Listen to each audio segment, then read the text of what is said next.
I'm your cult boyfriend. We're talking about season 7 of Gilmore Girls today. Um, another season about the worst people in the world.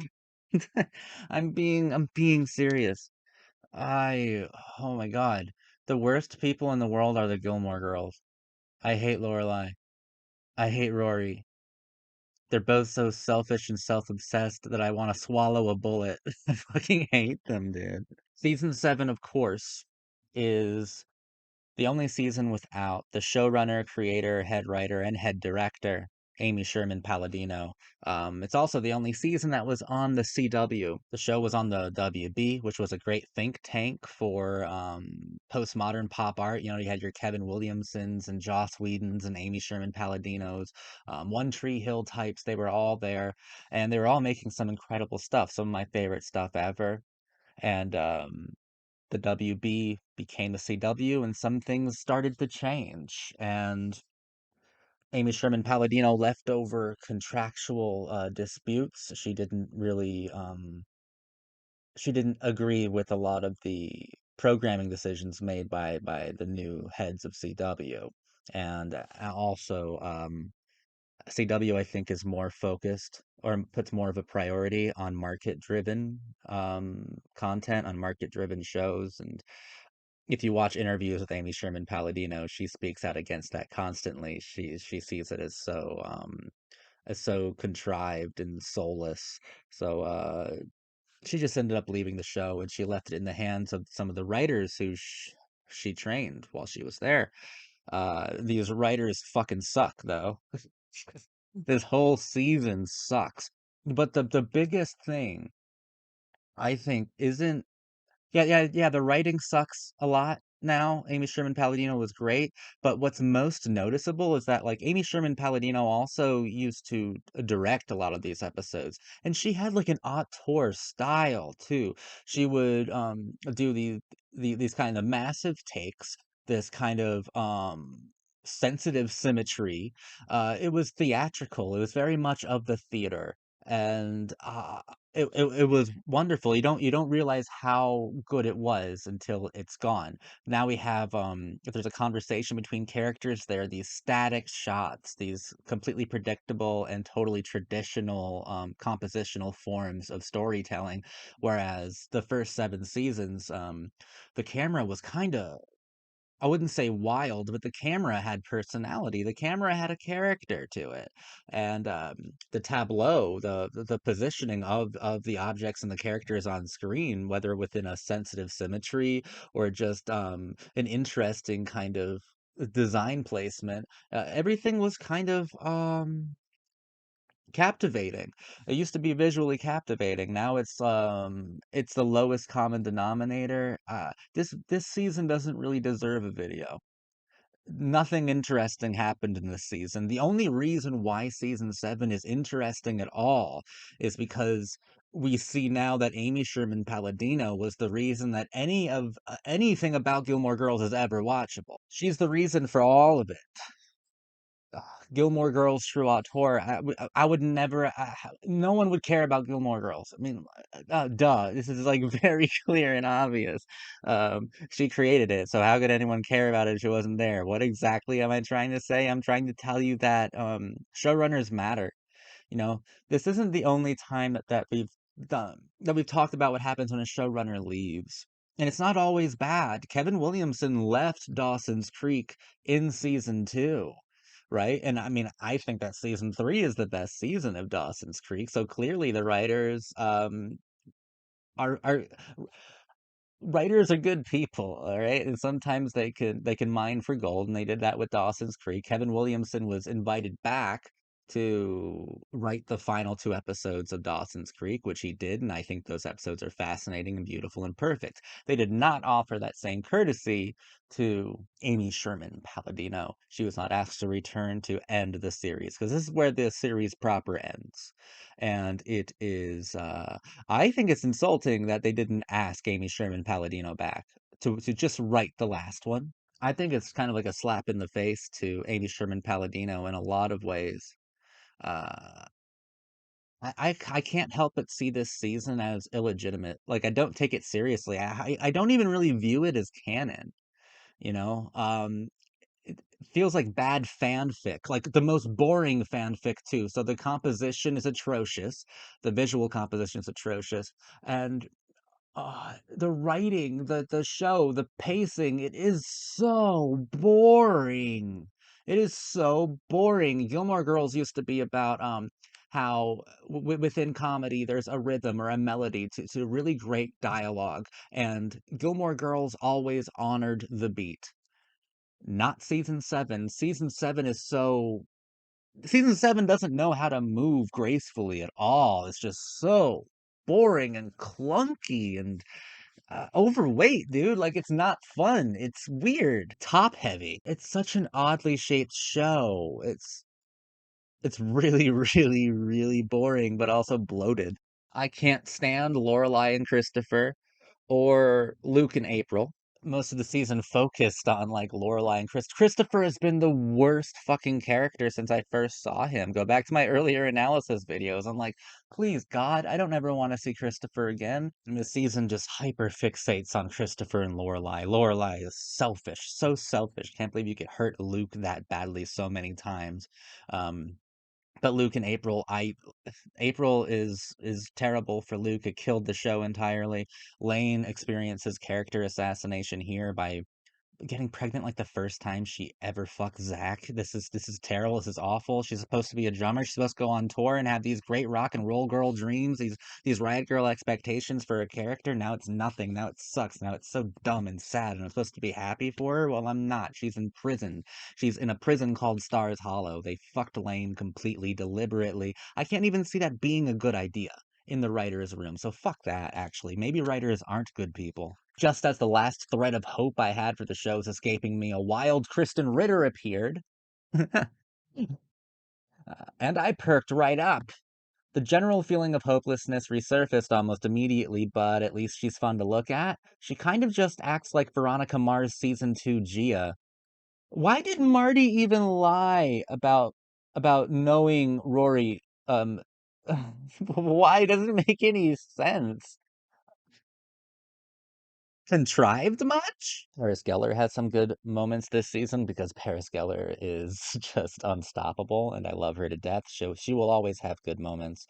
Um, Paris says that, and I believe Paris, she's lucky to call Rory a friend, whereas I feel like Rory just sees Paris as a burden. You know, like even at the end, she's like, "Well, at graduation at Yale, Paris is like, I don't know the next time, I don't know when we'll see each other next." And Rory goes, well, I haven't been able to shake you off yet. So can you be tender once? Can you be sensitive once? And then she berates, like Rory keeps berating Paris, like, I like that you said you're lucky to call me a friend. It's nice to hear that every once in a while. Bitch, Rory, when have you ever said that to Paris? When have you ever said anything remotely like that to Paris? Everything you say, especially publicly, is about how she's a burden to you. I fuck Rory. Fuck Rory. Paris Geller cult forever. Rise up, guys. Let's take over the world. So these writers let Paris at least be sensitive for a scene when she's talking about why she broke up with Doyle because she got into all of these different like fellowship programs and graduate schools.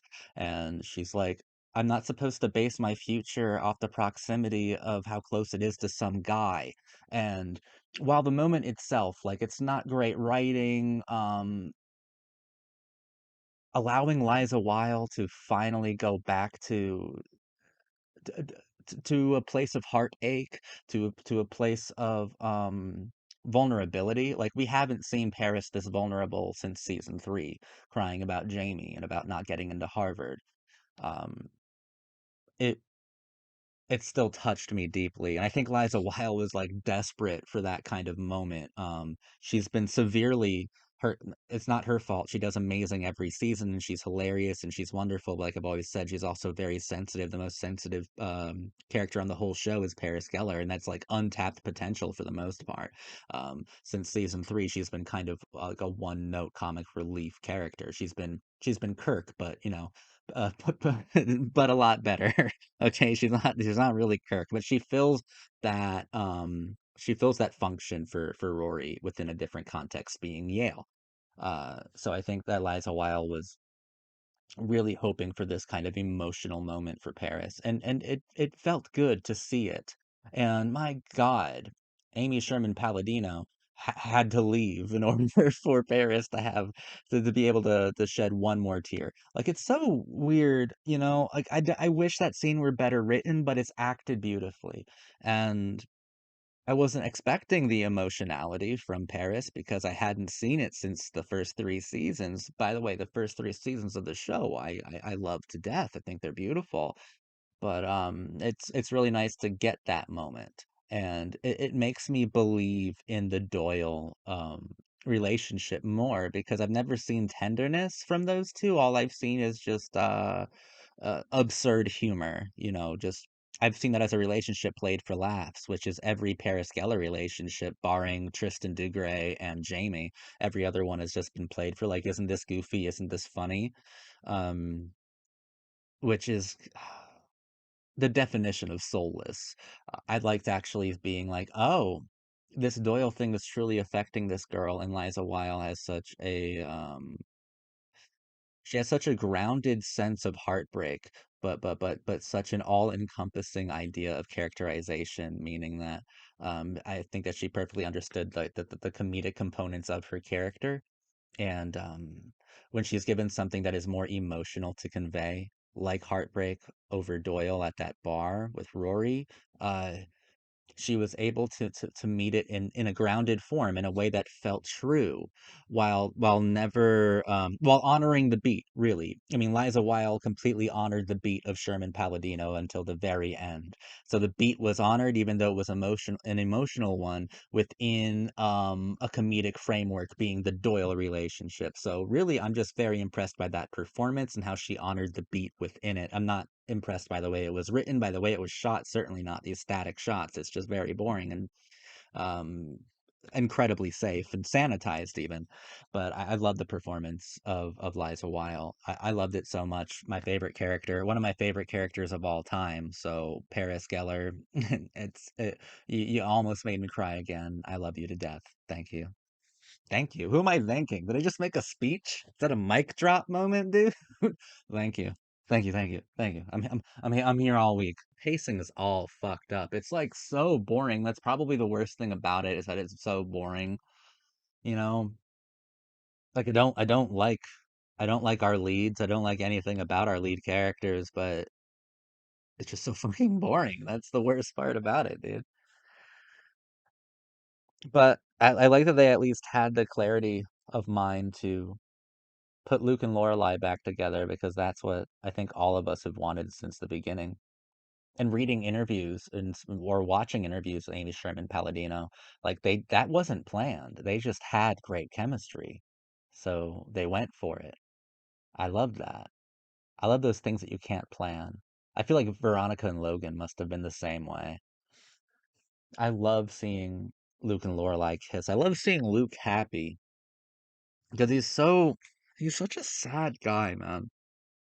But he's also such a good one. He's such a good guy, and I hate to see him sad. It hurts me. So to see them kiss at the end, it's really lovely. It's really nice. And I like that even though season seven was terrible, it corrected its course in that one way, but that one correction means the world to me. Before Amy Sherman Palladino left, I feel like she suicide bombed her own show by breaking up Luke and Lorelai, and in the most selfish way possible, which is by way of Christopher. And at least when they left and these other writers took over, at least they corrected that and put them back together by the end. So good on you. Thank you. Thank you for correcting that.